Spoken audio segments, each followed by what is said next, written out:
خداوند کے زندہ اور پاک کلام میں سے یسائی کی کتاب اس کا 14واں باب۔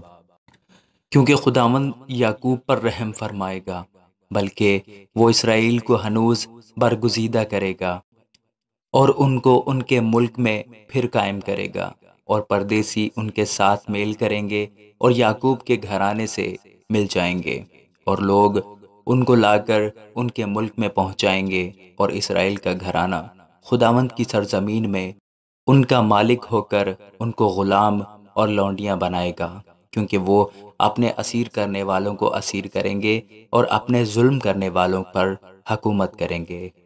اور یوں ہوگا کہ جب خداوند تجھے تیری محنت و مشقت سے اور سخت خدمت سے جو انہوں نے تجھ سے کرائی راحت بخشے گا، تب تو شاہ بابل کے خلاف یہ مثل لائے گا اور کہے گا کہ ظالم کیسا نابود ہو گیا اور غاصب کیسا نیست ہوا۔ خداوند نے شریروں کا لٹ یعنی بے انصاف حاکموں کا عصا توڑ ڈالا، وہی جو لوگوں کو قہر سے مارتا رہا اور قوموں پر غضب کے ساتھ حکمرانی کرتا رہا اور کوئی روک نہ سکا۔ ساری زمین پر آرام و آسائش ہے، وہ یکایک گیت گانے لگتے ہیں۔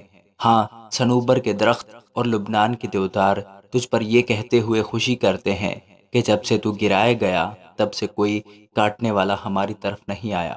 پتال نیچے سے تیرے سبب سے جنبش کھاتا ہے کہ تیرے آتے وقت تیرا استقبال کرے۔ وہ تیرے لیے مردوں کو یعنی زمین کے سب سرداروں کو جگاتا ہے۔ وہ قوموں کے سب بادشاہوں کو ان کے تختوں پر سے اٹھا کھڑا کرتا ہے۔ وہ سب تجھ سے کہیں گے، کیا تو بھی ہماری مانند عاجز ہو گیا؟ تو ایسا ہو گیا جیسے ہم ہیں۔ تیری شان و شوکت اور تیرے سازوں کی خوش آوازی پاتال میں اتاری گئی۔ تیرے نیچے کیڑوں کا فرش ہوا اور کیڑے ہی تیرا بالا پوش بنے۔ اے صبح کے روشن ستارے، تو کیوں کر آسمان پر سے گر پڑا؟ اے قوموں کو پست کرنے والے، تو کیوں کر زمین پر پٹکا گیا؟ تو اپنے دل میں کہتا تھا، میں آسمان پر چڑھ جاؤں گا، میں اپنے تخت کو خدا کے ستاروں سے بھی اونچا کروں گا، اور میں شمالی اطراف میں جماعت کے پہاڑ پر بیٹھوں گا، میں بادلوں سے بھی اوپر چڑھ جاؤں گا، میں خدا تعالیٰ کی مانند ہوں گا۔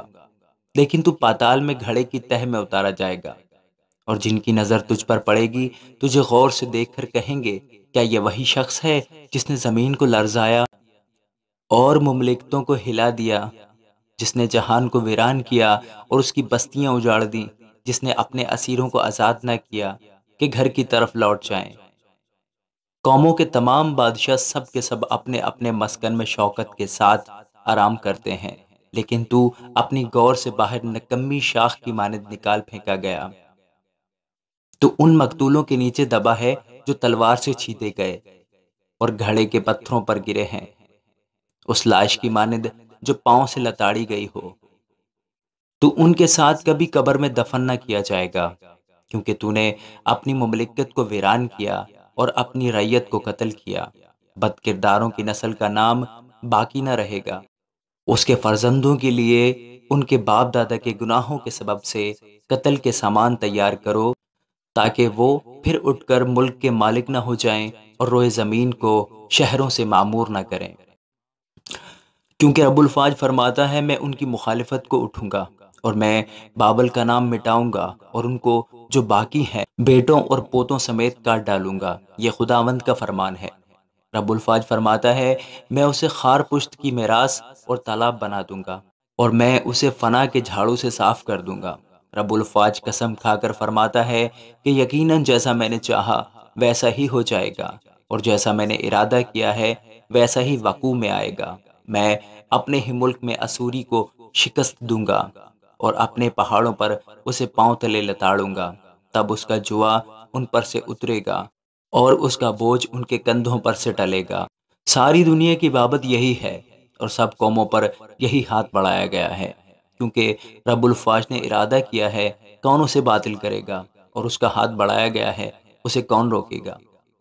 جس سال آخذ بادشاہ نے وفات پائی اسی سال یہ بار نبوت آیا۔ اے کل فلسطین، تو اس پر خوش نہ ہو کہ تجھے مارنے والا لٹ ٹوٹ گیا، کیونکہ سانپ کی اصل سے ایک ناگ نکلے گا اور اس کا پھل ایک اڑنے والا آتشی سانپ ہوگا۔ تب مسکینوں کے پہلوٹے کھائیں گے اور محتاج آرام سے سوئیں گے، پر میں تیری جڑ کال سے برباد کر دوں گا اور تیرے باقی لوگ قتل کیے جائیں گے۔ اے پھاٹک تو واویلا کر، اے شہر تو چلا، اے فلسطین تو بالکل گداس ہو گئی، کیونکہ شمال سے ایک دھواں اٹھے گا اور اس کے لشکروں میں سے کوئی پیچھے نہ رہ جائے گا۔ اس وقت قوم کے قاصدوں کو کوئی کیا جواب دے گا کہ خداوند نے سیون کو تعمیر کیا ہے اور اس میں اس کے مسکین بندے پناہ لیں گے۔ آمین۔